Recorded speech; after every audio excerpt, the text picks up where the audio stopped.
It is the last taboo, really. The three important things that go in the paper are your birth, your marriage and your death, and yet people shy away from talking about death. Sex used to be the taboo. We can now talk about it. I mean, it's on TV, it's happening. So maybe we can have conversations about death as well. A lot of people don't like to think about dying. They think that it won't happen to them. Well, there's one thing absolutely certain. It happens to everybody. I don't want to remain a bad memory for somebody else to have to deal with. I don't want beyond this lifetime for the only thing that's left with the people that surrounded me at my end of life were the bad memories of the things that happened. The trouble is you don't ever know when that time's going to be. I didn't know my brother was going to die so suddenly. You never expect as a young person to know these things. And I've tried to have these conversations with my family, but they won't take it seriously. They say, Mum, you're fine, what are you on about? We all avoid these conversations because we assume things about other people, and I think we may be making a mistake.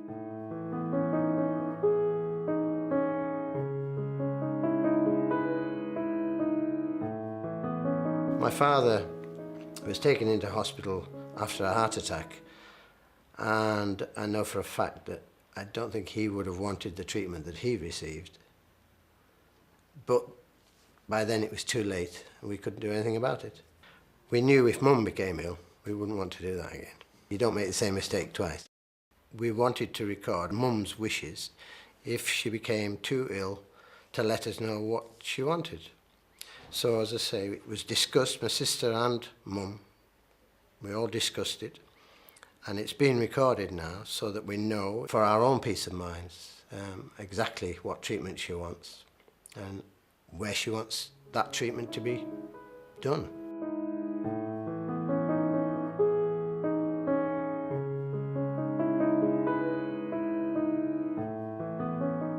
My mother, when she was aged 80, diagnosed herself with Alzheimer's, and she'd been a nurse. I'm one of 4 children, and we all loved my mother to pieces. But I bet that each one of us would have a different story to tell you about how we felt about my mother's end-of-life care. I would say we were all eternally grateful for the good things that happened to her when she was in the care home. But I think we would all have different ways of dealing with the stuff that we weren't happy with.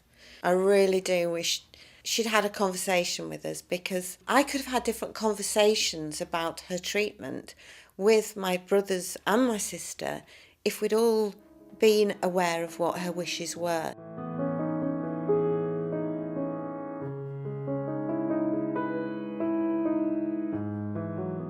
I haven't had that much experience with illness and bereavement, etc. before my mother was ill. When Mum first became very ill, I asked the Macmillan nurse what the best way of telling Emily was and discussing everything with her.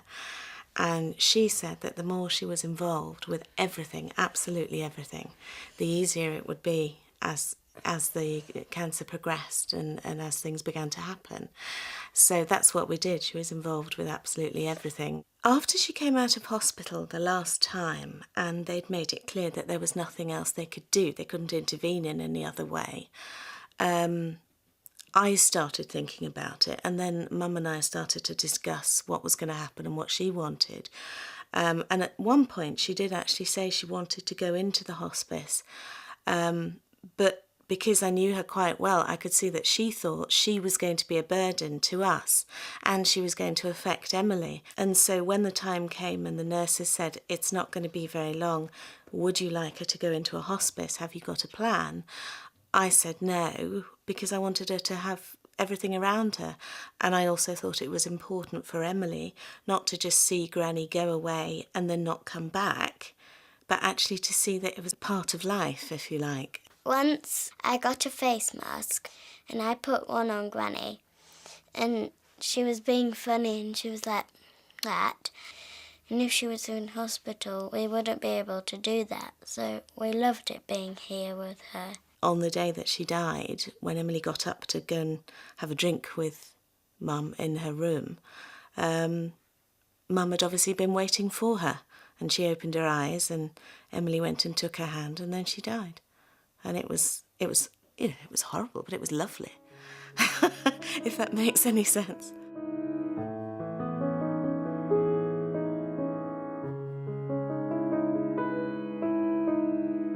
He had leukemia for 10 years. We knew he was dying. We did talk about it a lot.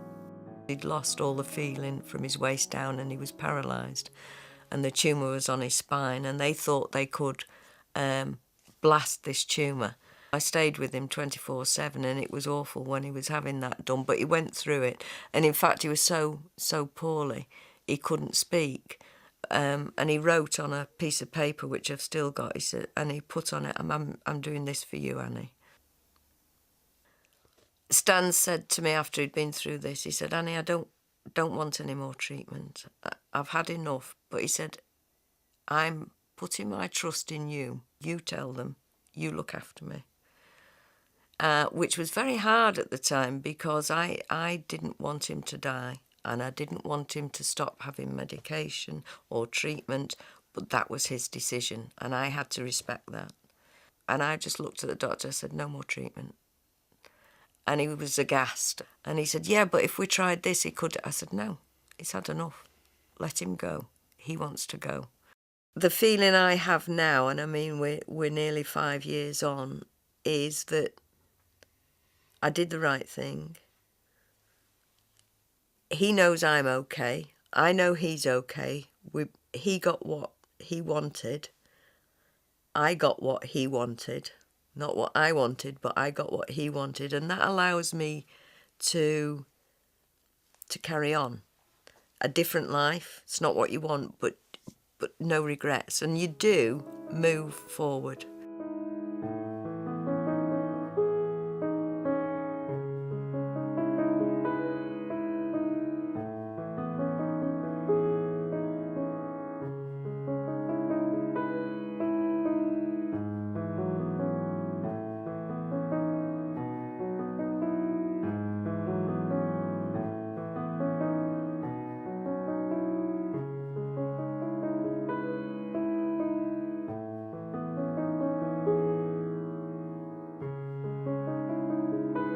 Well, people need to speak up because, for one thing, doctors are very bad at letting go of their patients. I mean, are very bad at recognising that actually they can't do any more. Doctors don't like their patients to die on them, and we're all going to die at some point. And just that switch over from saving life to managing death is something which we haven't been very good at training doctors and nurses about. Until my wife became ill, and I think especially until I found myself at home with her full time, and she was housebound, I think neither of us was well informed about either our entitlements or about the need to speak up for them. It's your life, it's your treatment, you can make choices. It's easy to be swept along by the health industry, if you will, and to feel like a little cog in a great big machine. When I got my own diagnosis, I thought I've got to control this as much as I can for myself and get the doctors and the medical system to work for me, and I'll be the one that makes the decisions and it'll be my experience. I'm a baby boomer as well, you know, we're a crazy crowd. I mean, the baby boomers don't accept orthodoxy, challenge everything that's happened. We won't be accepting that you have to automatically put up with what's happened forever, but we'll have a choice about it. There's a driving force which is going to bring about change in this area, which is really the very large numbers of elderly folk.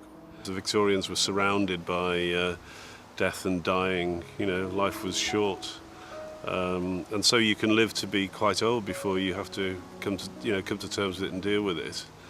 And so it's a journey which you're not prepared for, dealing with it, whether it's you who's dealing with somebody else dying or your own death. We're kind of fortunate in a way in society that we hardly ever see people die like we used to. But then that builds up a lot of fear and taboo around the subject, and there's really no need for it. We're none of us going to get out of here alive. It's crucial that I don't leave my children with a legacy, unwittingly, of a situation that they're going to find themselves struggling with a guilty conscience, not knowing what I really wanted, because I've not been brave enough to deal with this situation myself. My mum became interested and she started talking, which really surprised me for somebody that said, I don't want to talk about it. They'll probably say to you, first of all, I don't want to talk about it. What are you asking me that for? Well, you know what I want. And you don't, because they've never talked about it before. She did have an assumption that we all knew what it was that she wanted, and actually none of us knew what she wanted. It's really better to talk about these things sooner rather than later. When you are well and you're feeling strong, it's not quite so scary. Oh, come on, we're men. We don't do that thing. Don't talk to your mum about love or death or if she's ill, does she want anything? No, leave that to the women. Not our point. But you've got to. I don't think it was a conscious decision that I thought I would talk. I think our relationship was just that we did. And I think I was extremely lucky that I was able to do that. And it gives you some inner peace. And I think it's hard to explain, but you feel as though you've done your best. You know you've made the right decision, although it was hard. And I'm not saying that you don't grieve and you don't miss them, because you miss them every minute of every day. But you know that you couldn't have done any more.